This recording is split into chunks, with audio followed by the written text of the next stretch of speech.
Let's play through the levels you already solved, right? Let's play through problem set 1, just to make sure that everybody got out of it what I was hoping you would get out of problem set 1. So problem set 1, problem 1 is given that f of u is 2u plus 1, show that there's some a so that f of 3 is a. Well, of course, you plug in 3 for u, and you get 7. And so this is solved with u7. Everybody do this?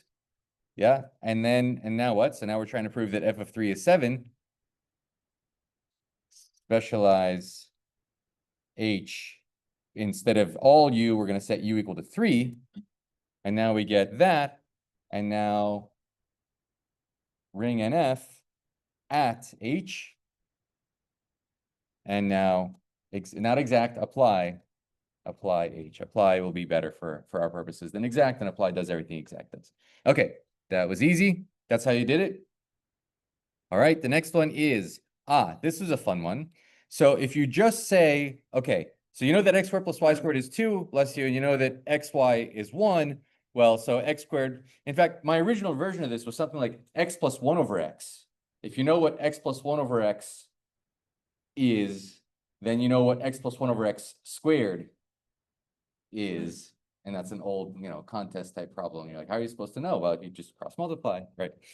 Sorry, if you know what 1 over x squared plus 1 over y squared is, then you know what 1 over x plus 1 over y squared is. Whatever.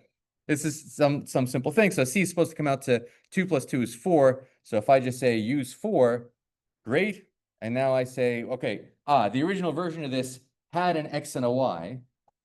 And so I had to kill that off, because you could just say use, back here.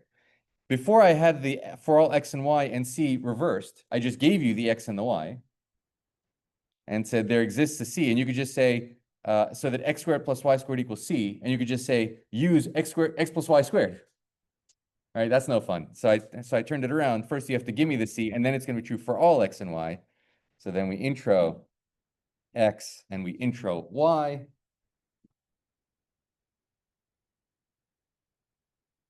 And now we have something to do. This is also intro, right? Because we have P implies Q. The first step is, Brandon. The first step is give me these facts. Otherwise, there's nothing to prove until we have, so intro, I don't know. What did you call this? H1, and then intro H2, which of course you could have done all 4 of those in one fell swoop right from the start. We could have done intro x, y, h1, h2. Okay, so we have these assumptions. Here's the goal. If I do ring NF, I make some progress, and I have an x times y. That's great. I can rewrite h2. Rewrite h2. Okay, and now can I rewrite h1? Rewrite h1. Fails.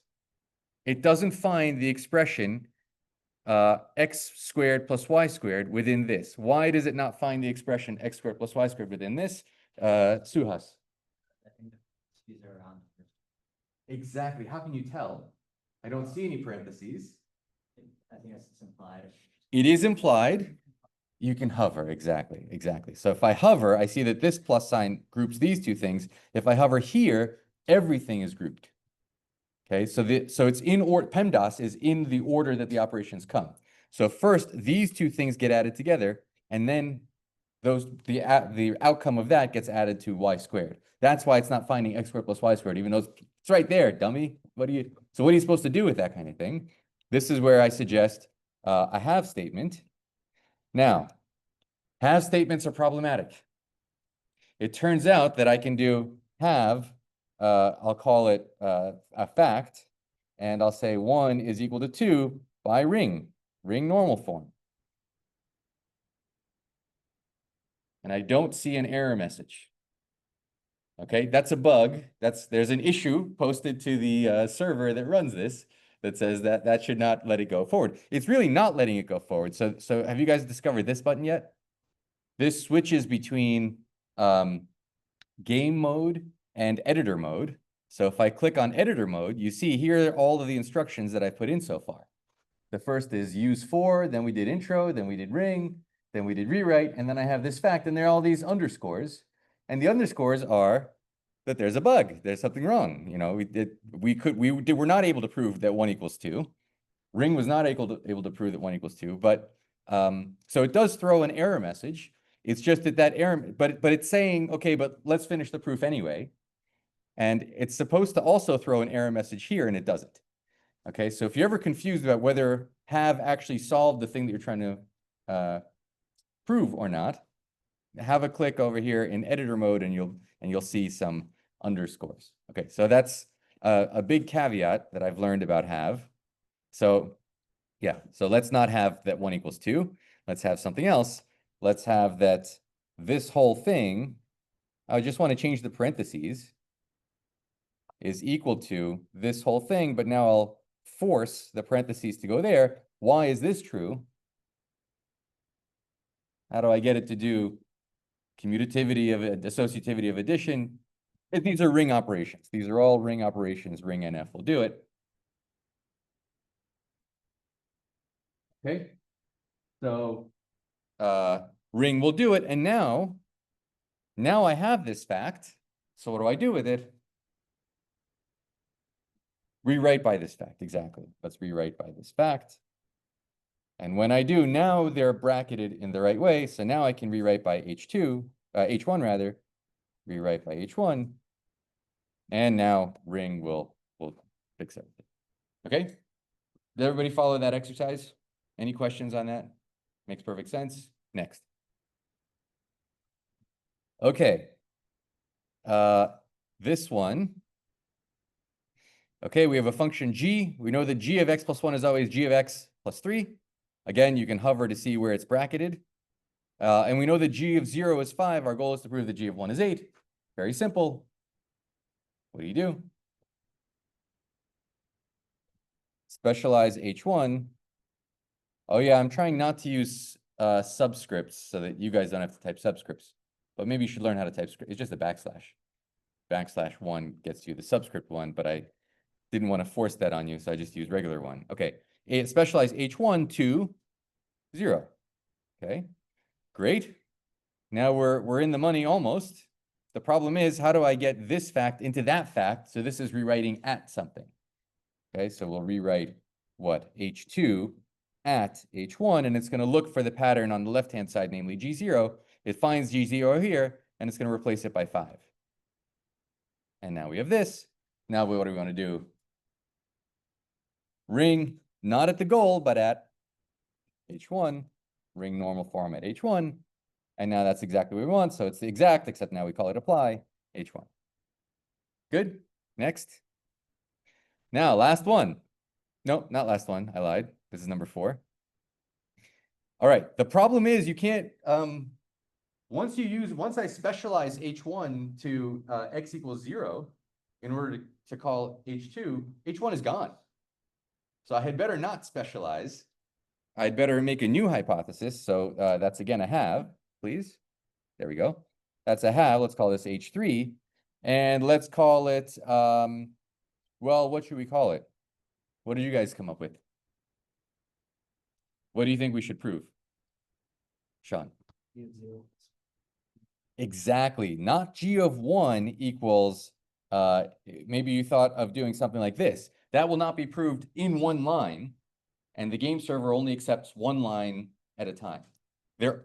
Lean accepts all kinds of great things. That's why I want you to have it on your machine so you can play with it freely. But the game server will not accept this as a by apply what g. Remember this not g. Apply h1. H1 is a function that takes any x and produces a proof of this fact. The x that we would like to give it is 0. And I think we'll get an error message. Yeah, we're going to get an error message because it's looking for not g of 1, but g of 0 plus 1. Okay, so make sure that well, there's a variety of things you can do, but the simple thing is 0 plus 1. Just match exactly what the level is. Okay, so now we know what g is, and now let's simplify that. So ring normalization at H3 gives us that. And now we could just do the bootstrap that we had before. Specialize H1, or you could do another halve, specialize H1 at 1 now, and then ring normal form at H1. And now we're very close. Let's rewrite. I guess I should have rewritten first H3 at H1, and now I can rewrite H2 at H1.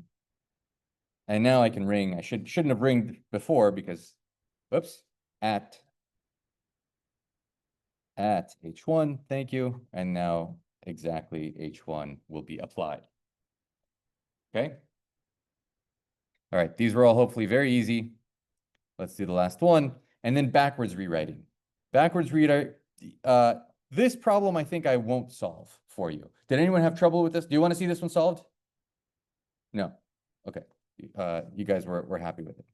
So that was problem set 1. Problem set 2, you know, we spent so much time talking about, and I like that we spent a lot of time. I really want to emphasize that there were so many decisions made, first of all, that we need real analysis in the first place, and second of all, what that key definition is. So we spent quite a lot of time doing that, and I think that's important. And then problem set 2 was some trivialities about, okay, did you follow Newton's binomial theorem? So let's jump right into lecture 3. But instead of playing a game that I've prepared for you, which I understand is maybe not as fun, like I could just open up the textbook and we could read it together. Let's do it live. So here we are. Can you see that? This is what it looks like under the hood. I just wrote a note to self of what tactics, what tools we have in our tool chest. I'm trying to like really make this a video game. We're going to escape the room. This is our tool chest. You get out of the room, you're given an epsilon, and the fact that it's positive, you get out of the room when you produce an n, and a proof that 1 over epsilon is at most n. Okay, so this is called the Archimedean property. What's that? You can tell me. No. I don't play a lot of video games, so if I'm, like, at one point I said, oh, let me speed run this game, and then what I did was a talk through or walk and play. What's it called? I forgot what it's called again. And they were like, that's not a very high speed score. Anyway, obviously I don't know what I'm saying. Daniel. Before I heard of the game Prodigy. I have not. It's a Should I? no, it's a math game that they use in like early middle school, late elementary school. Okay. If you like mod this onto that, I- it's a much more engaging game. And then you can turn that into a good out. Well, I'll tell you what my dream is. Have you guys played with Scratch? MIT, Scratch.MIT? Yeah. Lean should be Scratch. You should just drag the apply tactic and drag the thing that you've proved already. You should specialize, just drag and specialize and stick in variables. You know, things are functions. So there's a hole for the variable name. There's a hole for the proof that the variable is positive.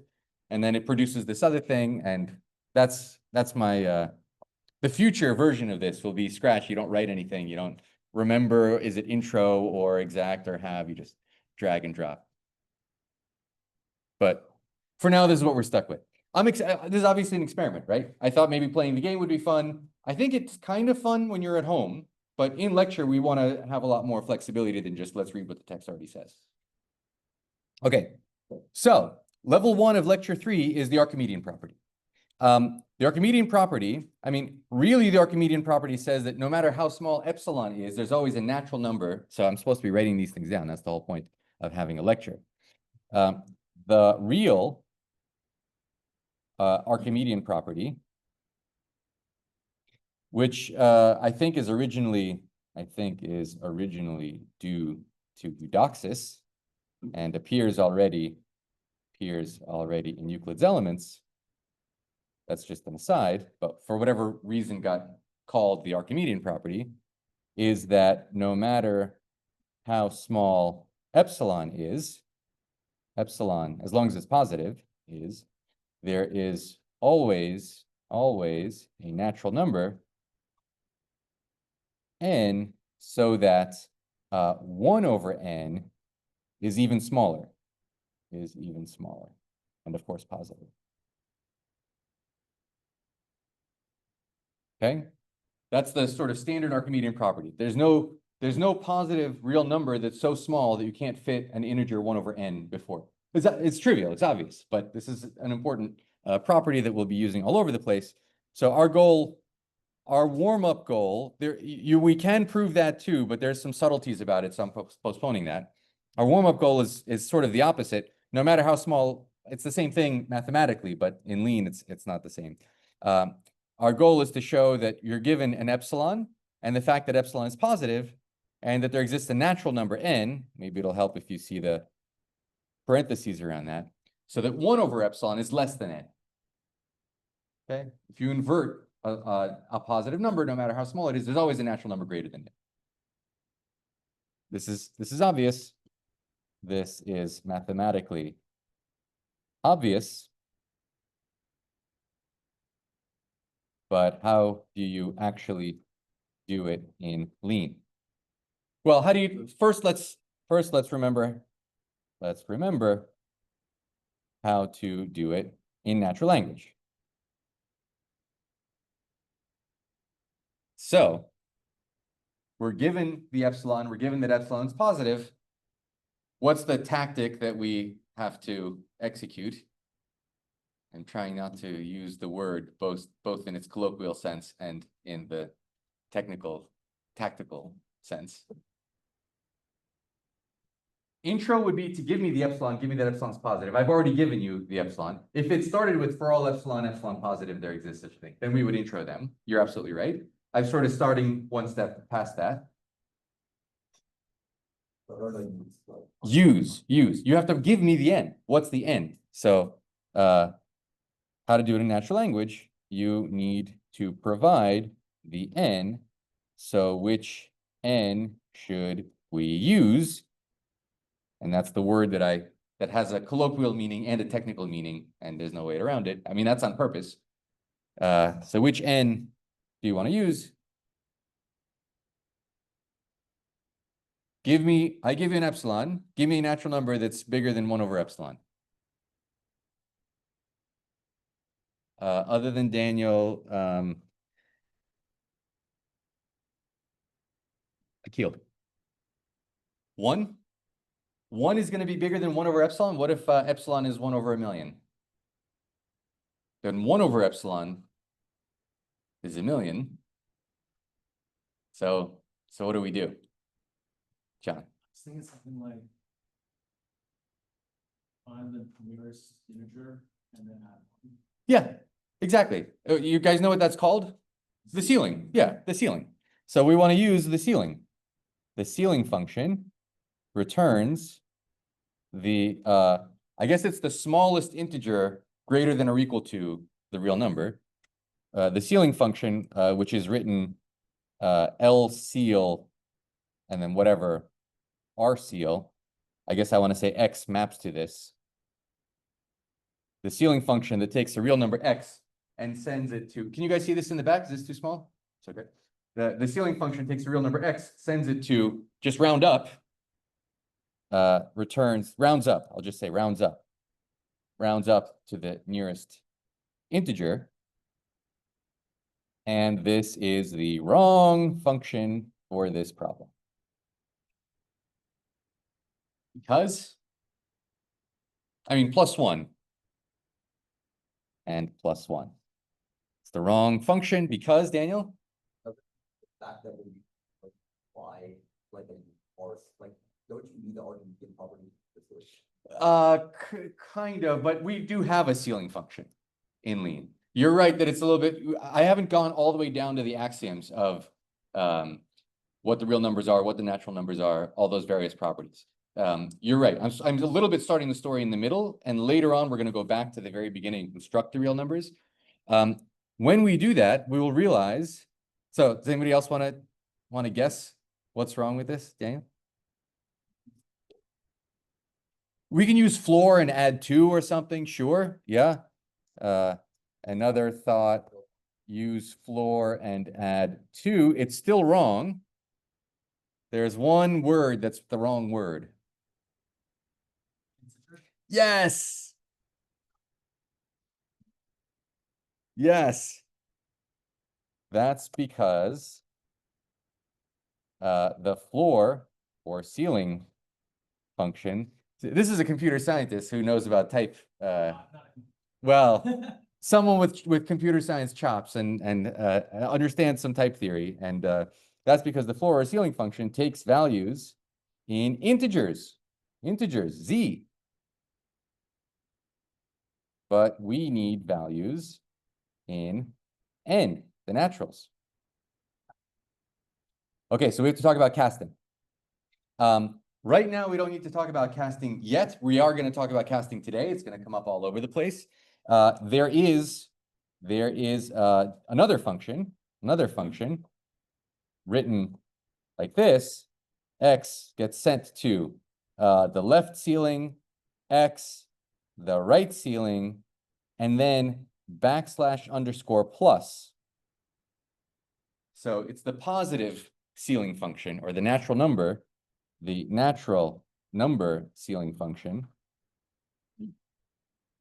Okay. The natural number ceiling function, which takes any real number and returns a natural number. And what do you think and I hate typing all these characters, so I like to just copy and paste. What do you think the natural ceiling of -3.14 is?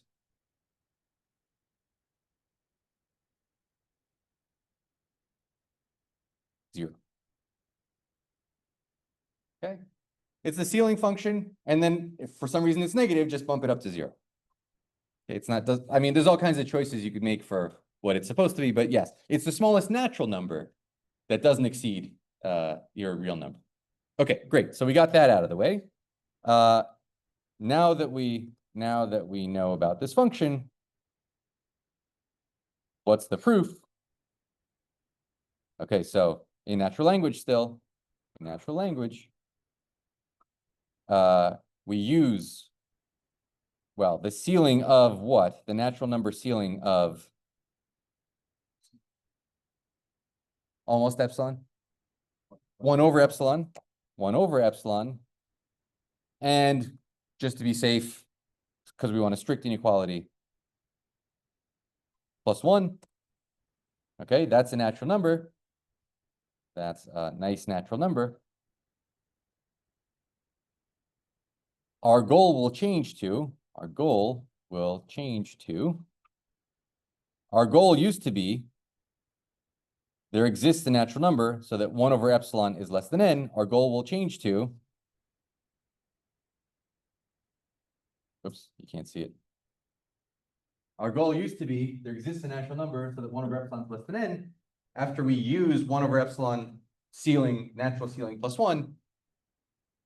Brandon. 1 over epsilon is less than that, I guess, ceiling.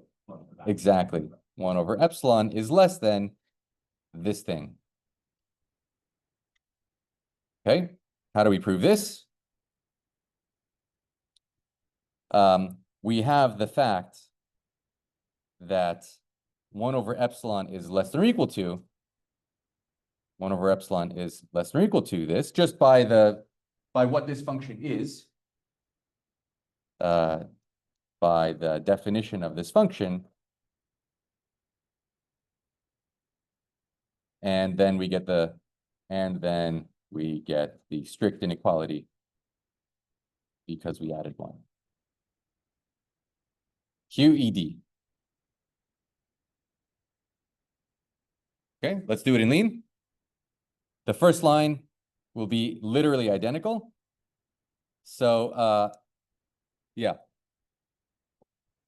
The tactics that we're going to learn are bound and push cast. You'll see that in a second. The new statement, now these statements, this statement we're going to want to keep track of for future reference. So we're going to call this Archimedean property, archprop. And it says exactly what you think it says. For any epsilon, as long as epsilon's positive, there exists a natural number n. Maybe I'll put parentheses around here just so that makes it maybe easier to see, maybe not. So that 1 over epsilon is less than n. What's the first line in the proof?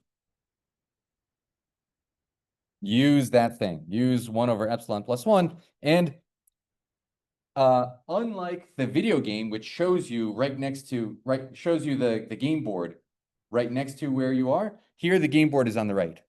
So look at the game board. We know that epsilon's positive, and what we're trying to prove is this. Okay, which fact did we need to enter? Let's see, is there a way for me to split this so that I can scroll on one side but keep something else open? There must be. I just don't know how to do it. Yeah, in VS Code. Okay, forget it. I'll scroll up and down.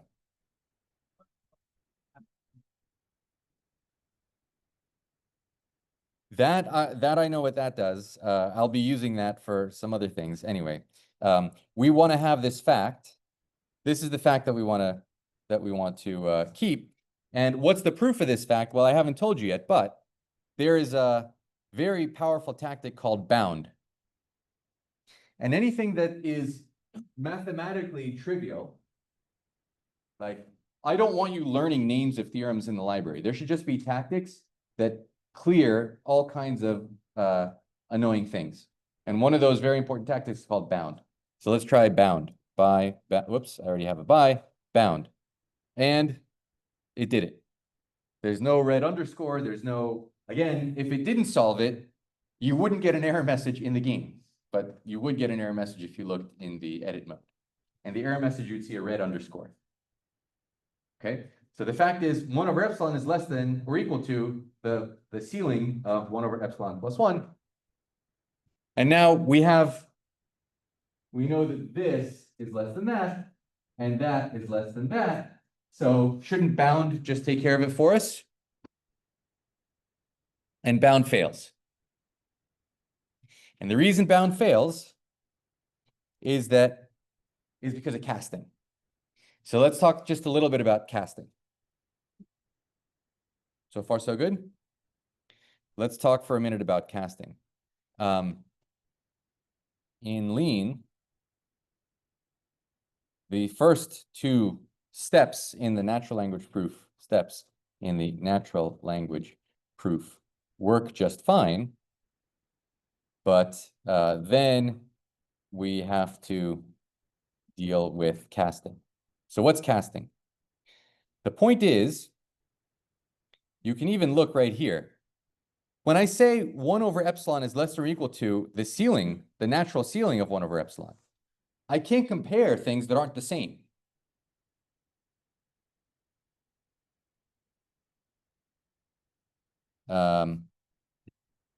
Even when we write the have statement to get the fact, look at what Lean produces. It produces this. What's the difference between that and what I wrote?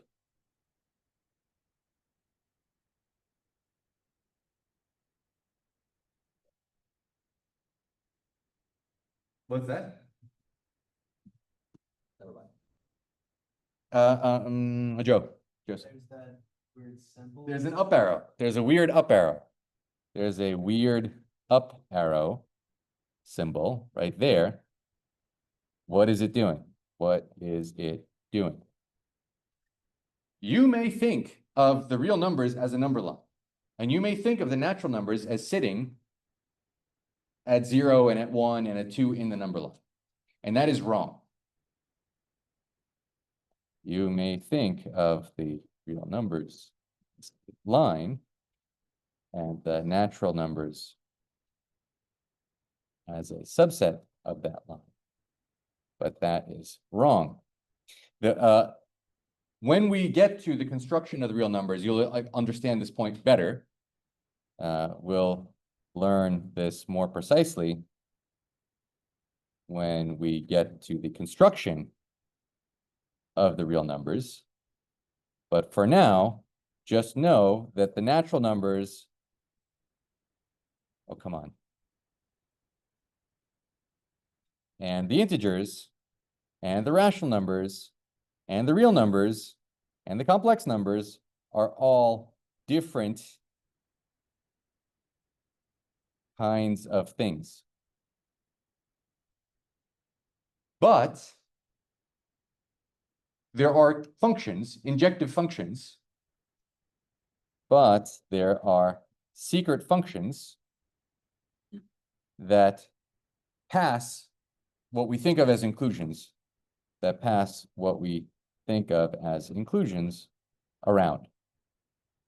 So that up arrow, so the up arrow we see in the game board is really a function. Let's call it up arrow. So this is up arrow, which is a function from natural numbers to the real numbers that you should almost never even know about. It wants to take care of this under the hood. But sometimes you have to know about it. But sometimes Lean doesn't know what to do. Like in this case, the reason bound is failing is this.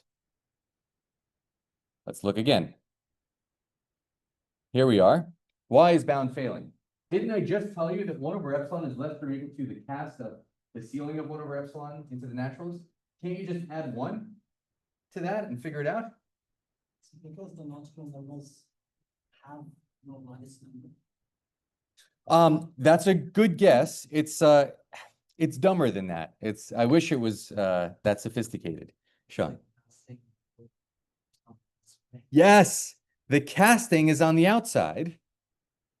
So first it does 1 over epsilon, turns that into a natural number. And if you hover over it, it always tells you what kind of thing it is. That's a natural number. Then when I add 1 is a natural number. And then it has addition within the natural numbers. And then it takes that whole thing and then it casts that to a real number. And then it compares. And that's why it can't see the fact and can't finish the proof. So there's a tactic for that. Daniel? Bound, that just, like, it just sees that we have that hypothesis and automatically. So bound is going to search the library for a variety of theorems. One of the theorems is called LE seal, that x is less than or equal to the ceiling of x for either for the integer ceiling or the natural number ceiling. It's going to find that proof and just take care of things for you. But what I was wondering is how is the bound accessing the fact that you have? Oh, bound can access all the information within its purview. Yeah. Okay, so the reason it's failing is because of the casting is on the outside, and we want to push the casting down to the inside. That's called push cast.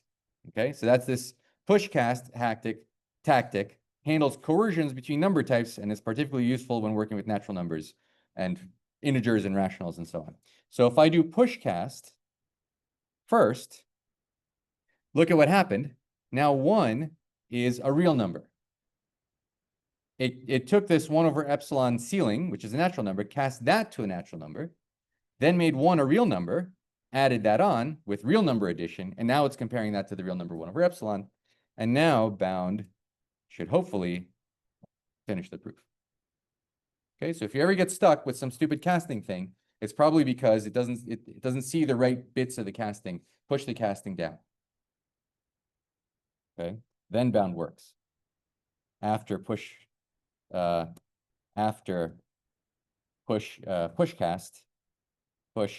casting, now bound works. Okay. Any questions on level 1? So we have the Archimedean property. We know that anytime you have a positive epsilon, if you don't want to do this proof again, you just call this theorem. For any positive number, you just have to specify, you just have to give a proof that it's positive, and it'll produce you that natural number. Subject. So pushcast just pushes everything to the field. It pushes any casting as far as it can. It looks for casting that it could do otherwise. Like here, it's going to see that it's trying to cast the sum of things. Oh, but do I have individual casts? Yes, I do. Let's go into that. one, the casting from the natural number one up to the real number one, there already is a real number one, just use that. That's why there's no up arrow on this. So, but it has like this kind of like topology of like. Yes, a hierarchy. Yeah. When we say like the natural numbers and the reals are different kinds of things, does that mean like different kinds of things in the, or like? So, there are definitely different kinds of things in lean. There are actually different kinds of things in mathematics, but I didn't learn that until 5 years ago.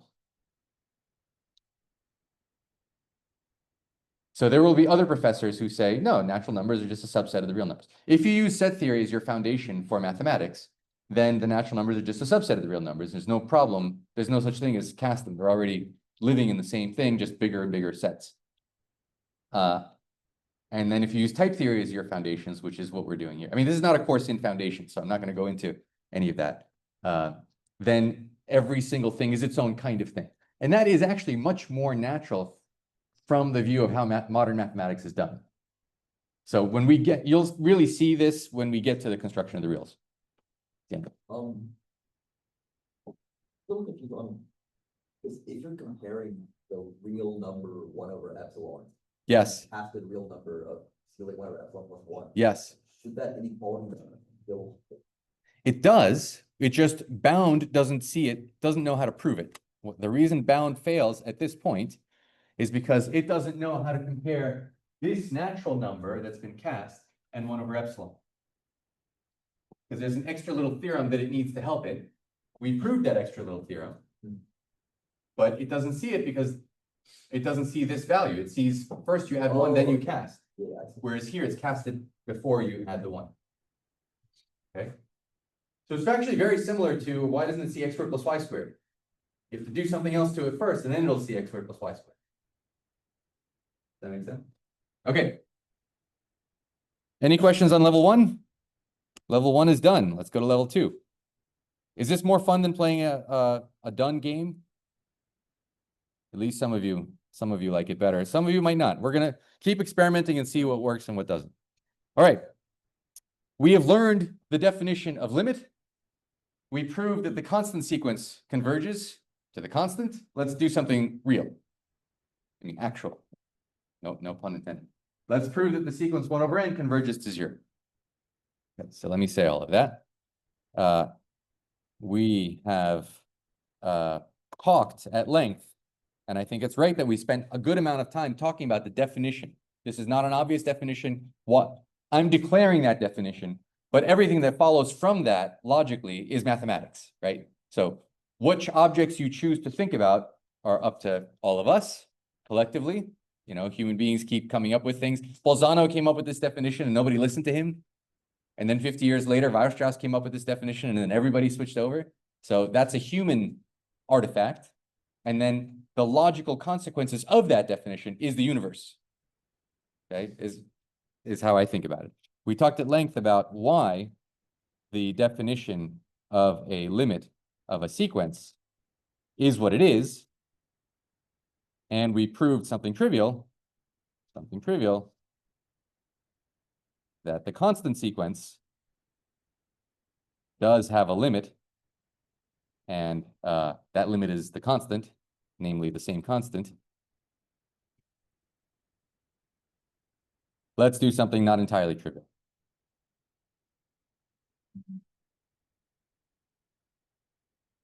Okay, the theorem is that the sequence 1 over n goes to 0.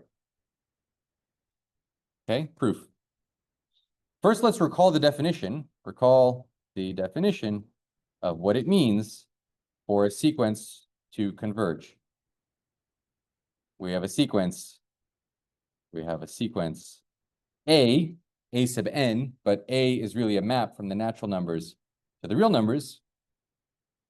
And we know that A of n is always equal to 1 over n for all n. Secretly, I mean, in terms of lean, this is already not correct.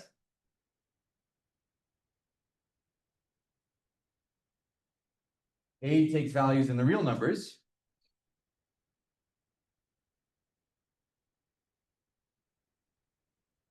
Joseph?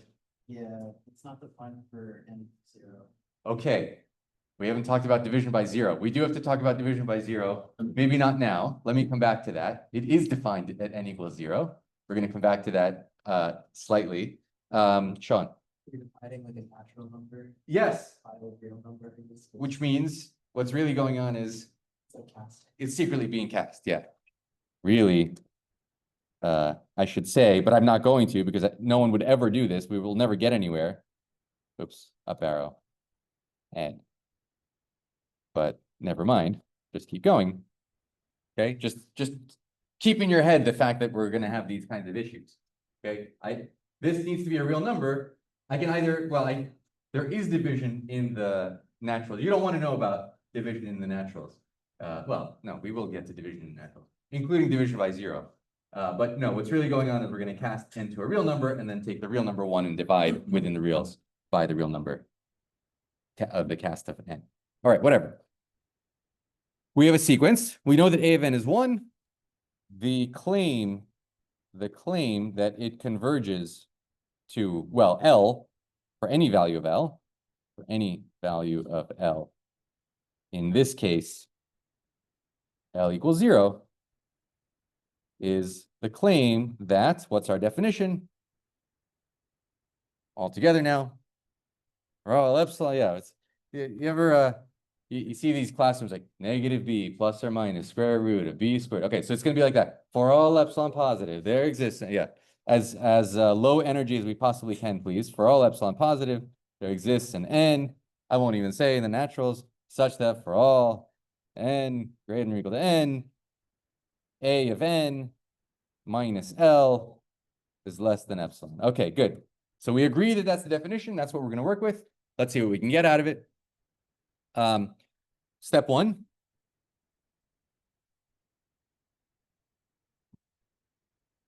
Ayman. Sure. Step 1, change to the definition. Sure. Change to the definition. Yep. Maybe that's step 0. We've already done that. Next step. I'm going to Akil. Intro epsilon. Let epsilon be given. Let epsilon positive be given. Be given. Okay. Which would be intro epsilon and then a hypothesis on epsilon. So now we have the epsilon. Our goal is to show that there exists an n. So let's do some scratch work before we try to do a proof. Or maybe you can jump straight to a proof in this case. How do we show that 1 over n minus L, in general, we will want to do some scratch work on paper at this point to figure out the value of n to use. But in this case, yeah, maybe even in this case, let's do some scratch work. We need n to be so large. In fact, we need little n to be so large. And capital N is the lower bound on little n.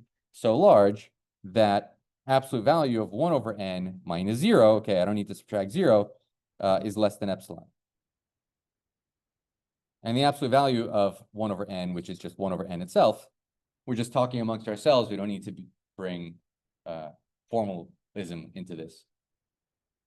i.e., so how big does 1 over n need to be?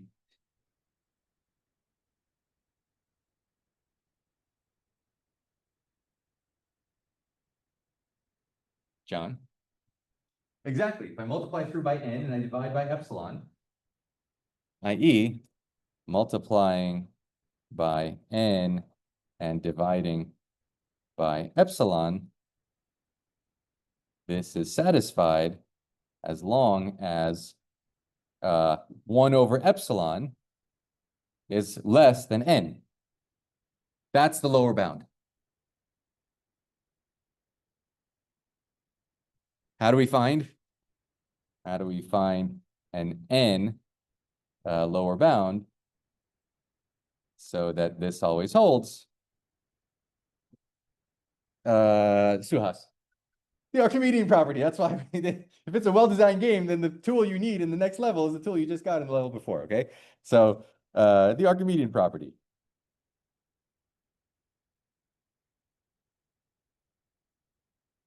So we know by that, we know that there exists some n so that 1 over epsilon is strictly less than n. So choose such an n. And then once we've chosen it, now we have it.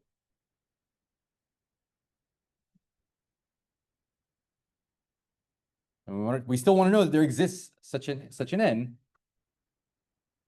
Use that n. Use that n.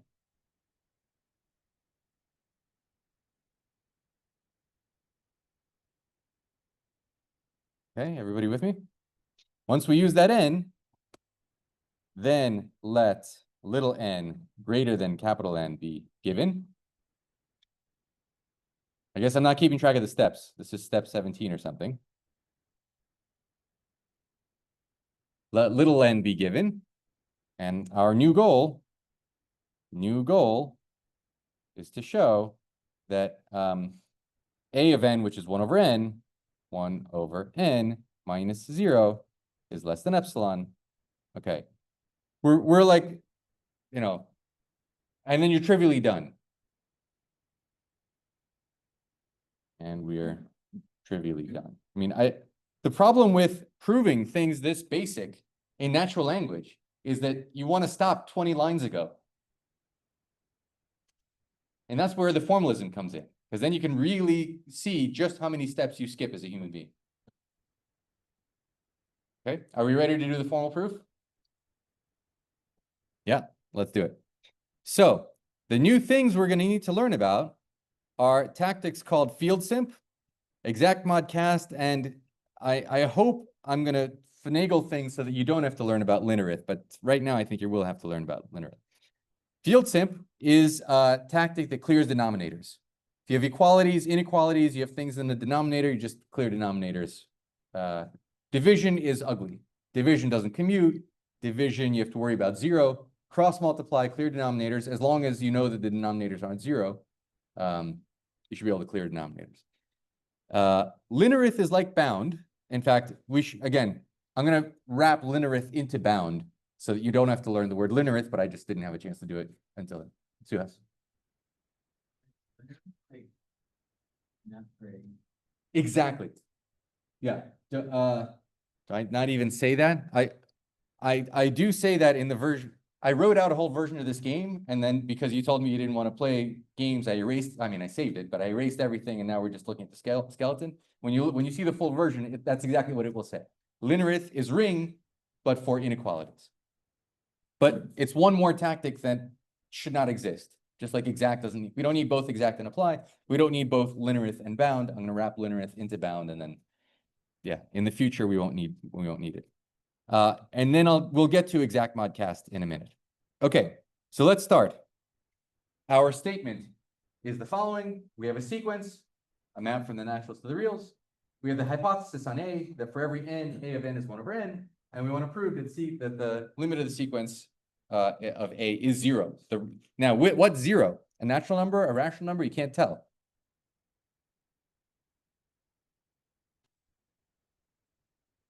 If I hover over it, what will we see?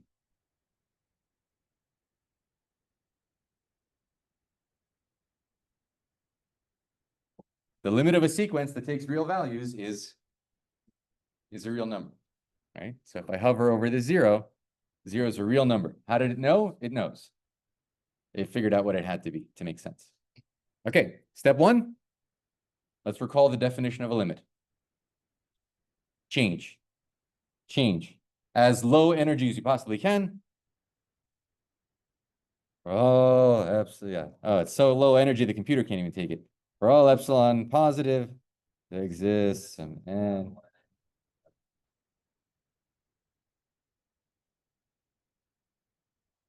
That. Okay, good.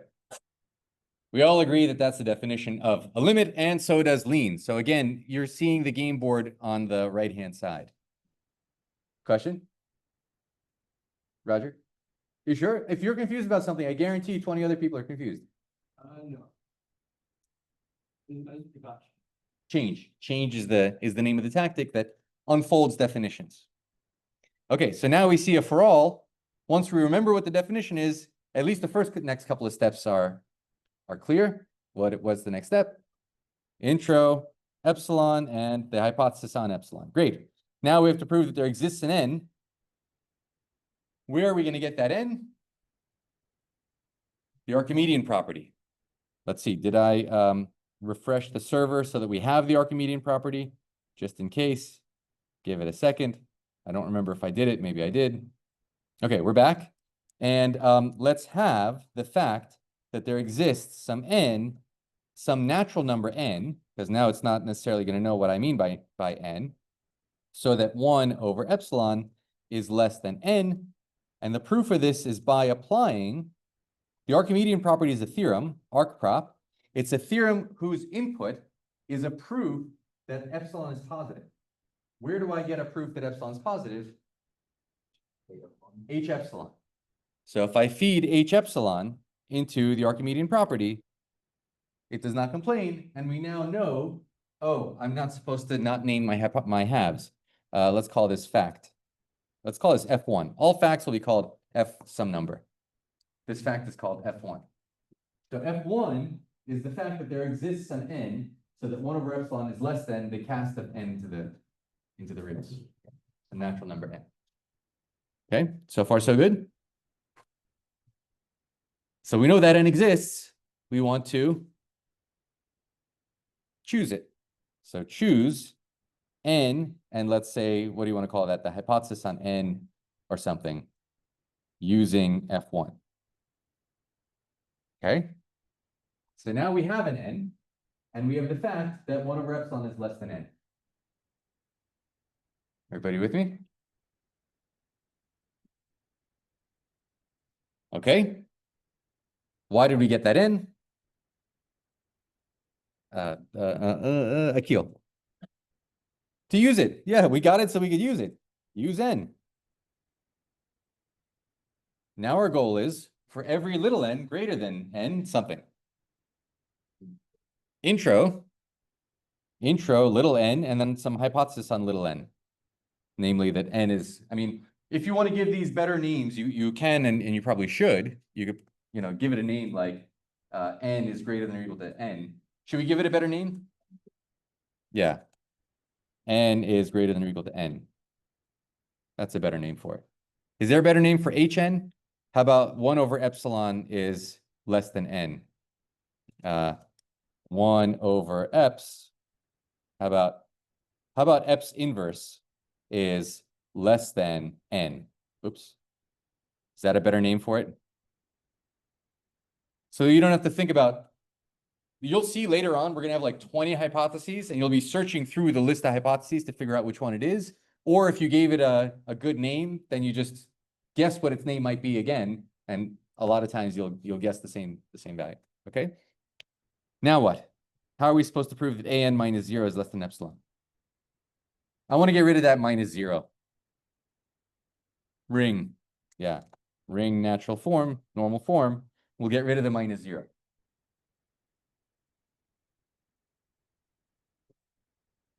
Sean, what's that?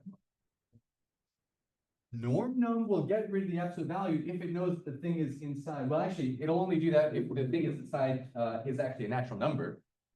We do want to show that this thing is non-negative, and hence we can get rid of the absolute value. But we haven't even put in what a of n is. What is a of n? 1 over n. So we should just rewrite HA. No. That won't specialize HA. Yeah, this is true for all little n, and we have a little n. So let's specialize HA to little n. Specialize HA to little n. And now HA says, for this value of n, not just for every value, but for this particular value of n, a of n is 1 over n. And you see the up arrow. Now what? rewrite that into the goal. Okay, so rewrite by HA. So now 1 over n, the absolute value of 1 over n is less than epsilon. Let's get rid of the absolute value. So let's have a new fact. If they're stupid facts, I just name them F1, F2, that this thing is actually equal to this thing. Now, if it doesn't have any context, it doesn't know what to cast it into. And then you have to cast it explicitly. So let's talk about that for a second. Let's talk about that for a second. I'll just dump it here. In lean, if you don't have context, you don't know, or lean doesn't know, lean can't know what you mean by the casting. Lean can't know what you want to cast it to. For example, here's the example.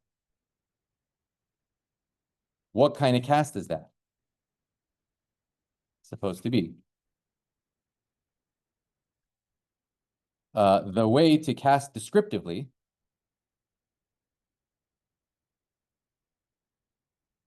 is with parentheses and a colon. So instead, what we're going to do is this, copy the whole thing. You put parentheses about n is supposed to be a natural number, make it to be of type the real numbers. And it knows that if you're trying to force it to be a real number, it looks around and says, yes, I have a function, a casting function that goes from natural numbers to the reals, I'll just put an up arrow. But if you don't know which casting, am I trying to make it a rational number, an integer? What do I want to do with it? If I don't have that specified ahead of time, then what you do is specify it with parentheses and a colon. Does that make sense? So now a proof of this, again, I don't want you to learn things in the library. Let's see if bound will do it. Bound doesn't. Okay. So bound does more than just bound things. I don't want to give you, there are much more powerful tactics, but they're too powerful. You can prove the entire theorem with more powerful tactics. So I'm trying to give you the tactics that are powerful enough that you don't have to learn names of trivial theorems. I don't want you to learn 1,000 names of theorems in the library, but not so powerful that they just solve all of your goals for you and there's nothing mathematically to prove. Okay, that makes sense? So now we have this fact. What can we do with this fact? This fact is called F2. We have a new tool in our toolkit. Try to rewrite by it. So let's rewrite by F2. Oops, not H2, F2. Okay, we're down to 1 over n is less than epsilon. We know that n is at least capital N. We know that 1 over epsilon is at most n. Maybe bound will just do it all for us. I doubt it. In fact, I know that it won't. Otherwise, I wouldn't have had to give you one more tactic. The one more tactic was actually 2 more tactics. So the tactic that we need next is field simp. Remember, field simp clears denominators. So when you get to this point, you'll want to clear denominators and put everything so that we don't have division. Division stinks. Doesn't commute. Anyway, we talked about this. So let's try field simp. Field simp didn't do it. The reason field simp didn't do anything, okay, let's record that. At this point, we want to field simp. That's why I had to give you more things. At this point, you should want to clear denominators with field simp, but it won't work because it doesn't know how to prove that the denominator is not 0. It can't cross multiply if the denominator is 0. And n is a natural number, and there's no reason a natural number can't be 0. In our world, natural numbers start with 0. So at some point, we have to give a lower bound for n. So we first have to work up a proof that n is not equal to 0, or something that will imply it. Or something that will imply it, like, 1 is less than or equal to n, maybe something like that. Field simp will accept, will be able to work out that n is not equal to 0 from that. But we haven't given it enough to work things out. So field simp does nothing. Let's see if we can prove that n can't be too small. Is there anything stopping n from being 0, Daniel? Yeah, capital N. Could capital N be 0? We have this lower bound. Capital N be 0. Akil. Say it again. Exactly. We know that n is actually strictly bigger than 0. Let's record that. So have 0 is strictly, so inequalities in lean. Here's another fact. In lean, it's always better. It's almost always better to use less than signs than greater than signs. Actually, in analysis, things are always, something is bounded by something is bounded by something. You always want to chain less than signs, not greater than signs. So we'll say n is greater than something, and let's see if bound does it. Now, bound doesn't do it. And the reason bound doesn't do it is because what kind of 0 is this? That's a natural 0. And so it's not going to look for things like this and this to pull it out of real values. So the way to get this how do we force that to be a statement in the reals? Yeah, well, let's cast it. Exactly. Let's cast and make 0. We'll force 0 to be a real number. It still doesn't do it, really? Okay. Let's try. Oh, and I'm supposed to give these facts a name. So this is going to be fact 4. Let's see if fact 3 is enough. How about that 0 is less than 1 over epsilon? That we should be able to do by bound. Thank you. You know,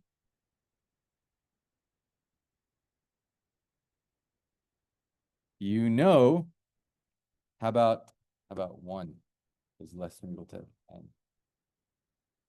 Oh my gosh. Let's see. We know that 1 over epsilon is positive. Really? You can't chain that and that and tell me that.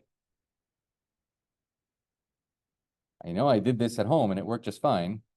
That 0 as a real number, we want to say is less than n.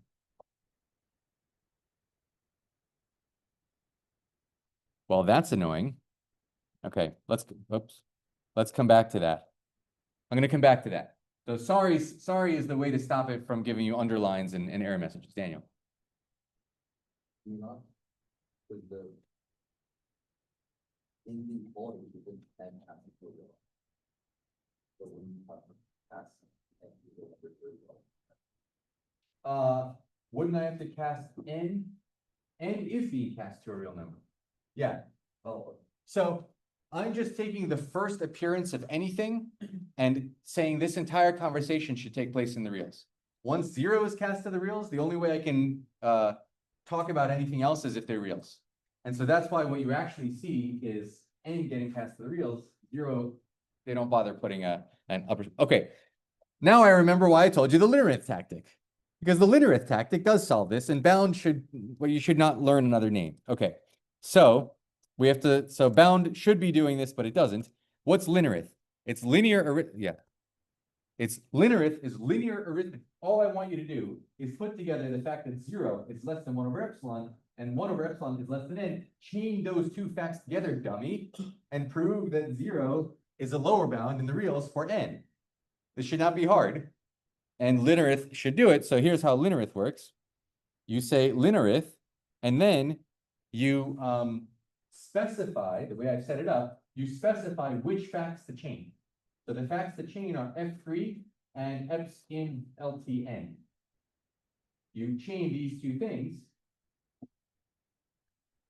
So chain, the two things are F3 and Eps in LTN. That's why I had to do, okay, now I remember why I said you're going to have to learn linarith. So linarith, together with the things that need to get changed in order to prove this. So we're John. gonna change that. No. Good question. Was that your question also? Yeah. All right. Now we should be able to prove that n is less than 0. So have f5. Actually, let's give these let's give a name. So let's call this capital N is positive. Let's say little n is positive. That 0 is the lower bound for little n. And let's see if this works. Linarith. What do I have to chain? I have to chain the positivity of n, that's called n-pos, together with the fact that n is greater than or equal to n. So that's n greater than or equal to n. Fails. Why? Suhas. Exactly right. This inequality is an inequality in the natural numbers, and it doesn't see it. So we need the same inequality. Before we can do that, we need the same inequality, have n greater, little n, let's say little n is less than or equal to lower n, and that will be the fact that capital N as a real number is less than or equal to little n. And let's see how to prove this. So it should be, yeah, let me comment that out so we can see it again. So again, you don't want to use these greater than or equal to signs. The reason you're using greater than here is because I can't say for all 0 less than epsilon. So I have to put the variable first. For all epsilon greater than 0, I can't say bigger n is already given. So I can't say for all big N less than or equal to little n. But once you're out of universal and existential quantifiers, try to always use less than signs. It'll make your life easier. Okay, so the proof should be exactly this thing, n greater than or equal to n, but it's not. It's just that up to casting. So there's a tactic for that. That's our third tactic of the day, and probably the last one, exact mod cast. Okay, so the solution will be exact mod cast, what's it called? N greater than n.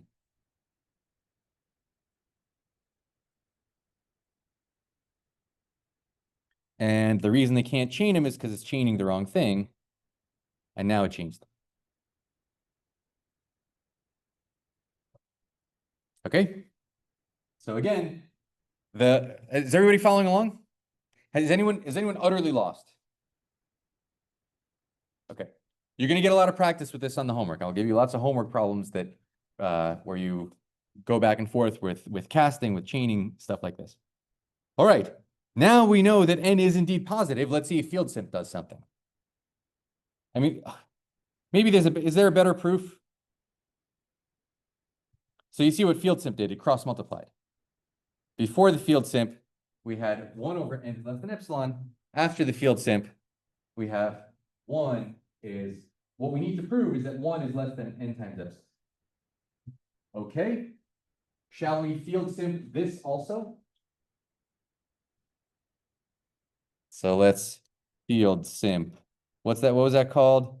Eps at hebs inv LTN. That also got cross multiplied.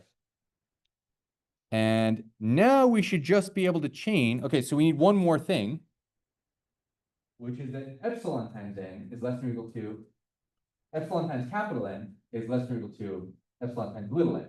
We know that that's true for these guys, but we don't know that it's true for these guys times epsilon. And linarith will only do linear arithmetic in all the variables. When you multiply by epsilon, that's no longer, when you multiply two variables together, that's no longer linear arithmetic in the variables. Okay, so let's have one more fact. This is now F4, namely that n times epsilon is less than or equal to little n times epsilon. Let's see if bound takes care of that for us. It does. So bound sees this inequality, and it knows that epsilon is positive, and it takes care of that for us.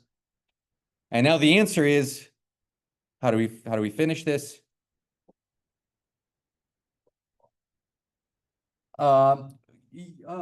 It's not apply if we want to chain this inequality and this inequality to get this inequality.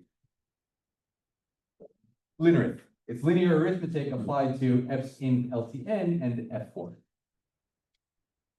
Linarith applied to epsilon inverse is less than n and F4. And we're done. Bless you. Okay? So that is a completely formal, rock solid, no skipping steps, no funny business proof that the sequence 1 over n goes to 0. You see why you didn't learn this when you were learning calculus. If you were trying to learn this and calculus at the same time, you'd never learn any calculus. But now you're coming back through the subject with fresh eyes and doing it from scratch. Any questions? Just to clarify, Sure. what times do we use bound and which times do we use them? Basically, when it works, see, the problem with bound is that hopefully, if I can set things up in the future, bound will include linarith in it. And then you just use bound for everything, bless you.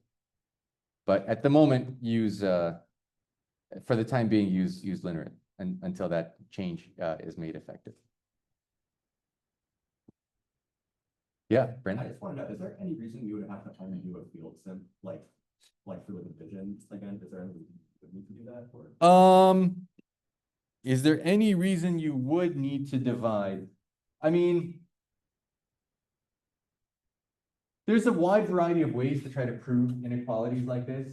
I guess you could take, you could take this, let's try an alternate. Instead of field simping anything, so here's an alternate way to do it. Let me exit out this and sorry out that. Okay, here's an alternate way to do it. We could maybe try flipping this equation. Let's see if this will work.